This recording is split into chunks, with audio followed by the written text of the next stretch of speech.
Достор, сиздер менен бул сабакта алгачкы проектибизди ачып, HTML-дын базалык түзүмө структурасы менен кененирээк таанышып өтөбүз.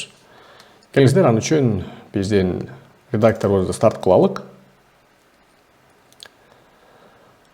Код жазуу иштерин баштоодон мурда келиңиздер сиздер менен ушул бөлүмдүн жүрүшүндө кандай сайтты жасайт экенибизди карап өтөлүк.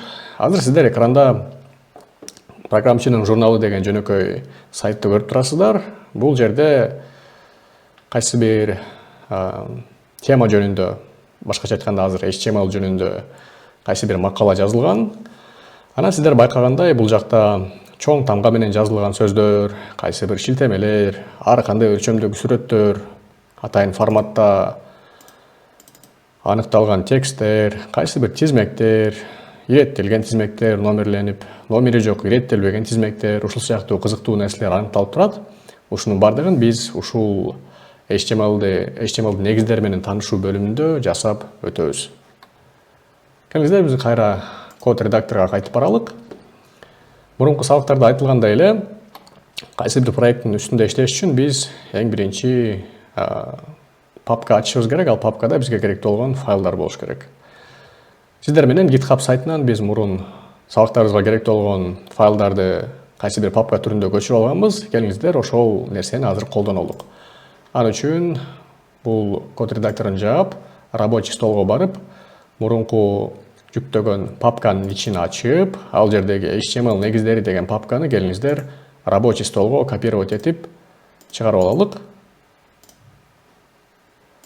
Муну кылып алгандан кийин келиңиздер кайра код редакторуна келип, ал жактан аталган папканы ачып алалык. Ал үчүн open folder'ду басып, рабочий столдогу 02 HTML негиздери деген папканы тандап ачам.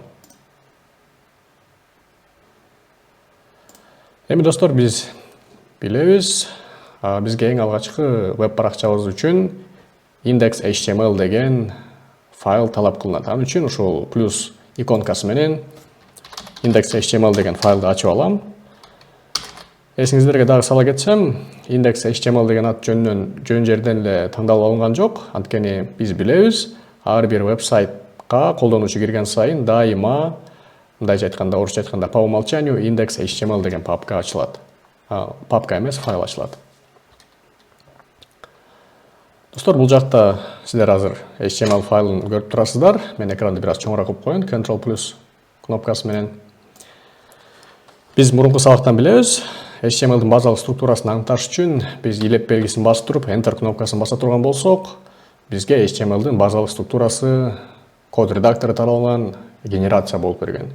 Бирок биздин максат мунун бардыгын өзүбүз үйрөнүш болуп тургандыктан биз буларды өз колубуз менен жазганыбыз оң болот. Ошон үчүн келиңиздер, азыр ар бир HTML документ өзүнө камтыган эң биринчи инструкцияны жазып өтөлүк. Ал төмөнкү doctype деген инструкция болуп эсептелинет.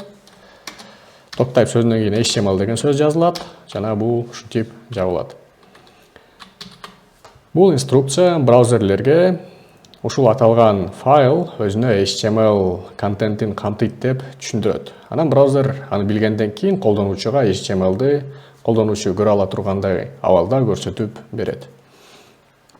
Андан кийин биз HTML-дын эң базалык элементин аныктоо талап кылынат.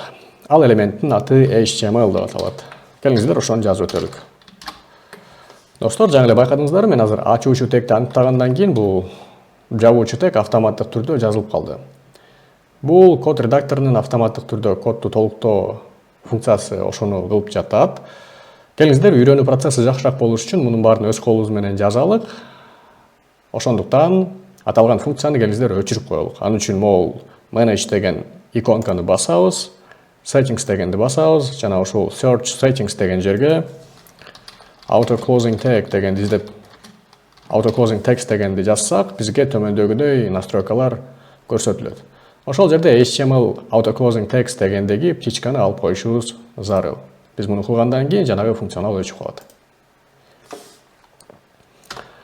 HTML бул тамыр элемент. Ал HTML-га тиешелүү болгон бардык кийинки аныктала турчу тегтерди камтыйт. Алардын эң башкыларынын бири head жана body деп аталат. Келиңиздер, ушулардын бардыгын жазып өтөлүк бияка.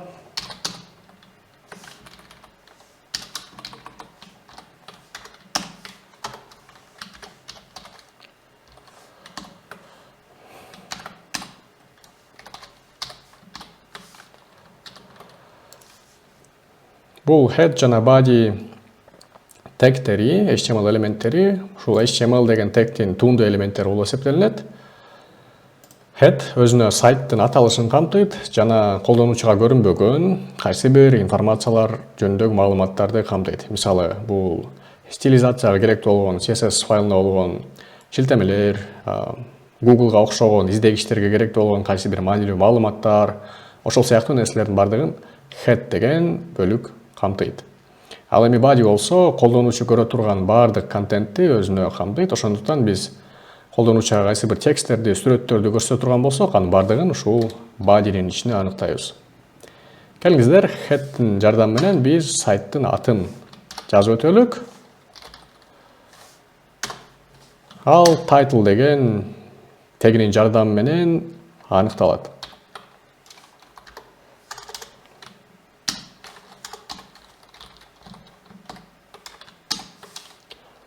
Эми мен бул жакка сайтыбыздын атын жазып өтүшүм керек.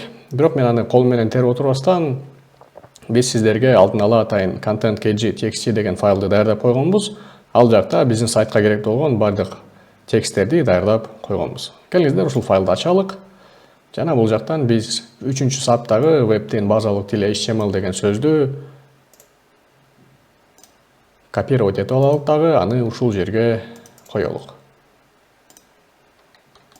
Бул сайттын аталышы болду. Эми келиңиздер, body'ге дагы чоң тамга менен жакшыраак байкалышы үчүн h1 тегин колдонуп, биз дагы ушул сөздү жазып өтөлүк.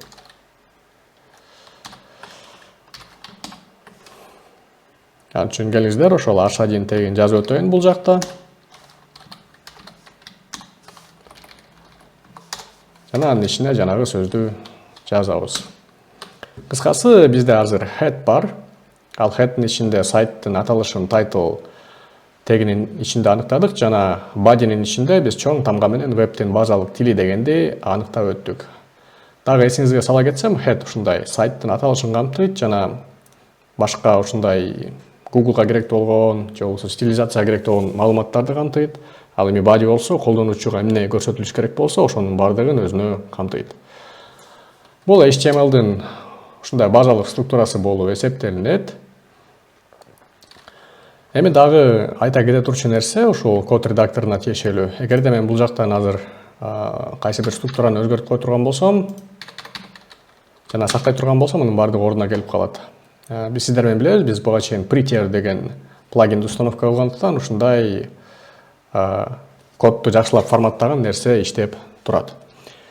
Муну менен биз HTML'дин кодуна тиешелүү иштердин бардыгын жасап өттүк. Эми келиңиздер, биздин ошол ишибиздин жыйынтыгы болгон индекс HTML'ды веб браузерден карап өтөлүк. Анын үчүн келиңиздер, мен рабочий столго барайын кайра. Биз иштеп жаткан 02 HTML негиздерин ачам дагы, ал жактагы индекс HTML файлын Chrome браузер аркылуу ачайын.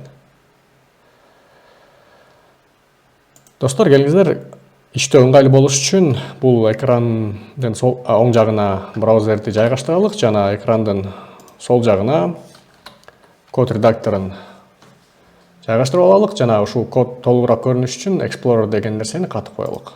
Ушуну бассак катып коет. Кыскасы, биз сайттын аталышын ушул тайтлга бердик. Ал нерсе бул жактан көрүнүп турат бизге.